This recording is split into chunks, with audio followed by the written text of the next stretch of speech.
UP में लड़ाई Bharatiya Janata party और समाजवादी पार्टी के बीच विधानसभा में देखने को भले मिलती हो, क्योंकि एक सत्ता पक्ष में है और दूसरा विपक्ष में है।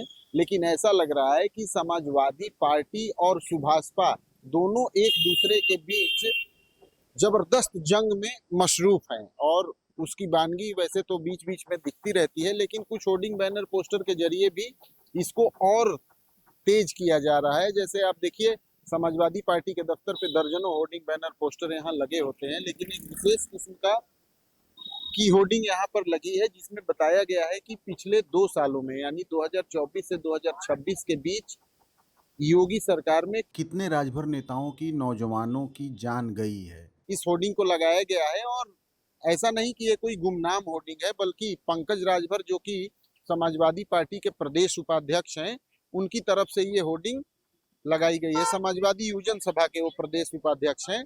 राजभर समाज पर समाजवादी पार्टी और अखिलेश यादव का बहुत फोकस रहा है। पिछले दिनों उन्होंने सीमा राजभर को प्रदेश का महिला विंग का अध्यक्ष बनाया था। और अक्सर देखने को मिला है कि ओम प्रकाश राजभर समाजवादी पार्टी पर बहुत हमलावर रहे हैं।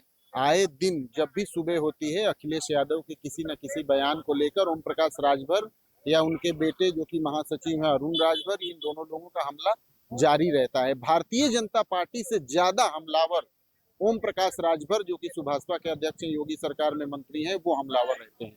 और अब तो दोनों के बीच ये राजनीतिक जंग एक अलग लेवल पे पहुंचती जा रही है। कई बार ये भी समझने की बात होती है कि अखिलेश यादव और समाजवादी पार्टी का जो पीडीए है, उसमें पी फॉर जो पिछड़े बताते हैं, क्या उसके सबसे बड़े स्टेक होल्डर राजभर ही है?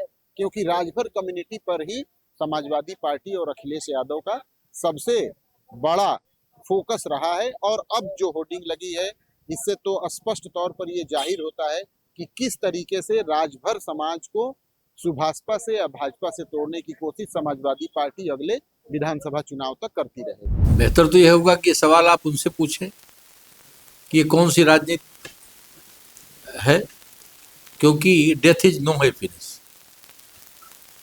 कि आप उसको इस्तेहार कर रहे हैं। लेकिन ये जाति के रूप में इन सब चीज़ों को दर्शाना मुझे लगता है घिनौनी राजनीति का हिस्सा है, और मैं तो घोर इसकी निंदा करता हूँ। और ऐसे लोग समाज में अगर इस तरह का की कटुता फैलाने का प्रयास करते हैं, तो उनको भी कहीं न कहीं कानून के दायरे में उनके भी खिलाफ कार्रवाई होनी चाहिए।